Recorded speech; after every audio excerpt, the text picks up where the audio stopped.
کیا عورت منحوس ہو سکتی ہے؟ میرے ایک دوست کا جب سے رشتہ لگا ہے تب سے اسے مالی مشکلات کا سامنا ہے. ان کی بیگم کا کہنا ہے کہ میری وجہ سے ایسا ہوا ہے, آپ مجھے چھوڑ دیں. شریعت میں اس بات کی کیا حیثیت ہے؟ جاوید احمد: بالکل غلط بات ہے یہ. عورت کی وجہ سے کوئی نحوست نہیں آتی. یہ حدیث میں آتا ہے لا عدوہ ولا طیارہ. اسلام میں نہ عدوہ ہے. عدوہ کا مطلب بیماریاں خود سے متعدی ہونا, ایسا نہیں ہے. اللہ کی مرضی سے ایک کی بیماری دوسرے کو لگ جائے وہ تو دیگر حدیث سے ثابت ہے کہ ایسا ممکن ہے. تو لازمی نہیں ہو سکتا کہ آپ کسی بیمار آدمی کے پاس بیٹھیں تو لازماً آپ کو بیماری لگے. جب تک اللہ کی مرضی شامل حال نہیں ہوگی بیماری آپ کو نہیں لگے گی. ہاں, اس کا یہ مطلب نہیں کہ وبائیں جہاں پھیلی ہوئی ہوں تو وہاں احتیاط نہ کریں, کیونکہ دوسری حدیث میں احتیاط کا حکم دیا گیا. اسی طرح حدیث میں آتا ہے بدشگونی نہیں ہے, یعنی کوئی چیز منحوس نہیں ہے. لا طیارہ, لا نفی جنس کے ساتھ کوئی جیسے عربوں میں تصور تھا نا, کالی بلی آگے سے گزر گئی, آج کل جیسے یہ تصور ہے. عربوں میں اس طرح کے اور تصور تھے کہ فال نکالتے تھے, پرندہ اگر ادھر کوڑ گیا تو اس کا مطلب یہ کام کر لو, ادھر کوڑ گیا تو اس کا مطلب نہیں کرو. یہ فضول چیزیں, بدشگونی, نحوست لیتے تھے اور خوش وہ بھی لیتے تھے کہ یعنی ایک اچھا وہ بھی لیتے تھے, ادھر کوڑ گیا تو اچھا ہونے والا ہے. تو آپ صلی اللہ علیہ وسلم نے اس کی نفی کی. تو البتہ حدیث میں آتا ہے 3 چیزوں میں نحوست ہے, یعنی نحوست ہو سکتی ہے 3 چیزوں میں.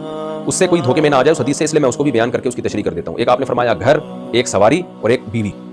تو تب پوری امت کا اتفاق ہے یہاں نحوست سے وہ والی نحوست مراد نہیں ہے جو زمانے جاہلیت میں نحوست تھی.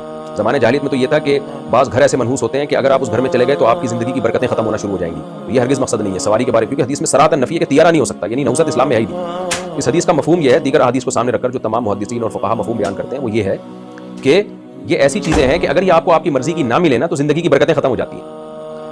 مثال کے طور پر آپ کو سواری اچھی نہیں ملی, اس زمانے میں سرکش گھوڑا بری سواری ہوتی تھی, تو وہ گھوڑا جب سرکش ہے اور اونٹ بے قابو ہو رہا ہے تو آپ کی زندگی کا مزہ, کیونکہ سفر تو انسان کو بار بار اس نوبت پیش آتی ہے, اب وہ گھوڑا ہی قابو میں نہیں آ رہا, کبھی گرا رہا ہے آپ کو, آدھا گھنٹہ اس کو سدھانے میں لگ رہا ہے اور اس پہ سوار ہونے میں لگ رہا ہے, پھر آگے سفر میں وہ بیڑا غرق کر رہا ہے آپ کا, تو ظاہر ہے یہ زندگی کی برکتیں ختم ہو جاتی ہیں. اسی طرح گھر, آپ نے گھر ایسا خرید لیا, نہ اس میں ہوا کی کوئی وینٹیلیشن کا انتظام ہے, نہ اس میں دھوپ ہے, وہ گھٹن والا ماحول ہے اس گھر کے اندر, گندے نالے پہ بنا ہوا ہے.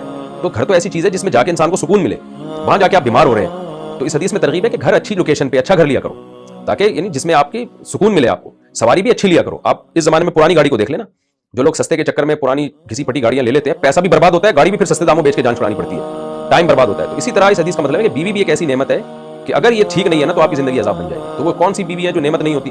وہ بد اخلاق عورت ہے, ناشکری عورتیں ہیں. وہ کیا کرتی ہیں کہ آپ کھلاتے رہو ساری زندگی, وہ ناشکری کرتی رہیں گی, پھر آپ کے بچوں کو آپ کا باغی بنا دیں گی.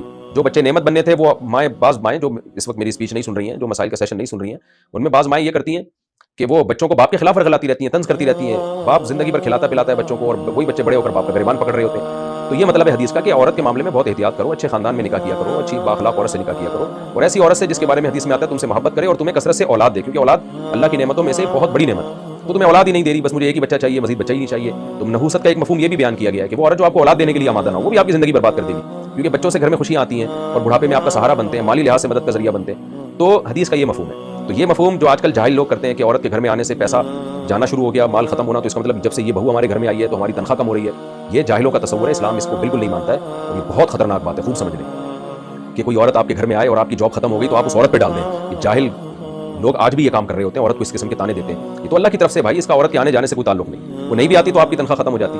بلکہ حدیث سے یہ بات ثابت ہے, حدیث سے کہ عورت کے آنے سے برکتی ہوتی ہے, یعنی مال میں مالی لحاظ سے جو برکت ہے نا وہ نکاح کرنے سے ہوتی ہے. قرآن کہہ رہے ہیں یکونوا فقراء یغنیہم اللہ من فضلہ, نکاح کرو فقیر ہوگے اللہ غنی کر دے گا. ایک حدیث میں آتا ہے فإنہن یأتین بالمال, عورت سے جو نکاح ہے نا, جب عورت گھر میں آتی ہے تو مال لے کر آتی ہے. کیا مطلب؟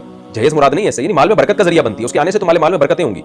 اب اگر کسی عورت کے گھر میں آنے سے, اس سے شادی کرنے سے آپ کا مال ختم ہو گیا تو سمجھ لو یہ عورت کی وجہ سے نہیں ہوا, بلکہ یقین کر لیں کہ یہ مال اور بھی ضائع ہونا تھا, اس عورت کی برکت سے ہو سکتا ہے کم نقصان ہوا ہو. اس کی مثال ایسے ہے نا جیسے ہم لوگوں کو بتاتے ہیں کہ فلاں چیز صحت کے لیے نقصان دہ ہے, فلاں صحت کے لیے نقصان دہ ہے. لوگ کہتے ہیں فلاں آدمی تو کھاتا ہے یہ چیز پھر بھی صحت اچھی ہے, ہم کہتے ہیں نہ کھاتا تو اور اچھی صحت ہوتی. تو اسی طرح یاد رکھیں, عورت تو مال میں برکت ہی کا ذریعہ ہے. تو اگر کسی کا کہ ہاں ایک بہو آئی, بیوی آئی اور مال میں نقصان ہوا, تو سمجھ لیں کہ اللہ اس کے رسول غلط نہیں کہہ سکتے. مال میں نقصان بڑا ہونا تھا, اس کی وجہ سے کم نقصان ہوا ہے, یہ برکت ہی کا ذریعہ ہے. اس کی وجہ سے یہ نقصان میں کمی کا ذریعہ تو بنے گی, نقصان بڑھانے کا ذریعہ نہیں بنے گی. تو اس لیے یہ جاہلوں والی باتیں آج بہت سے دیندار بھی کر رہے ہوتے ہیں, یار میں نے اس بیوی سے شادی کی, میں جاب لیس ہو گیا اور میری جو ہے نا وہ تنخواہ ختم ہو گئی. یہ بہت خطرناک باتیں, اللہ کو یہ باتیں بہت بری لگتی ہیں, اور کسی بے گناہ پہ اس کے سر ڈال دینا, اس کا آپ کو قیامت کے دن حساب دینا پڑے گا. یہ قرآن کہتا ہے ان السمع والبصر والفؤاد کل اولئک کان عنہ مسئولا, تم سے تمہارے کانوں کے بارے میں, آنکھوں کے بارے میں, دل کے بارے میں سوال ہوگا. جو بھی آپ زبان سے بولیں, سوچ سمجھ کے بولیں, بلا دلیل کوئی بھی بات آپ نے کی تو اس سے قیامت کے دن آپ سے سوال ہوگا. اور بلا دلیل بات کر کے آپ کسی کو تانا دے رہے ہیں, کسی پہ بلی ڈال رہے ہیں اس کے اوپر, یہ تو اور بڑا ظلم ہے. آپ بھی کسی کے گھر گئے اور اس کو نقصان ہو گیا, اور وہ کہے یار میرا دوست اس دن گھر میں آیا تھا اور دیکھو چھت گر گئی, تو آپ کہو گے یار میں کچھ چھتیں تمہاری بنیادیں تھوڑی ہلا کے گیا ہوں, یا میرا آنے جانے سے اس کا کیا تعلق ہے. تو آپ سوچیں آپ کی کیا حالت ہوگی اگر کوئی آپ کو اس طرح سے تانے دے.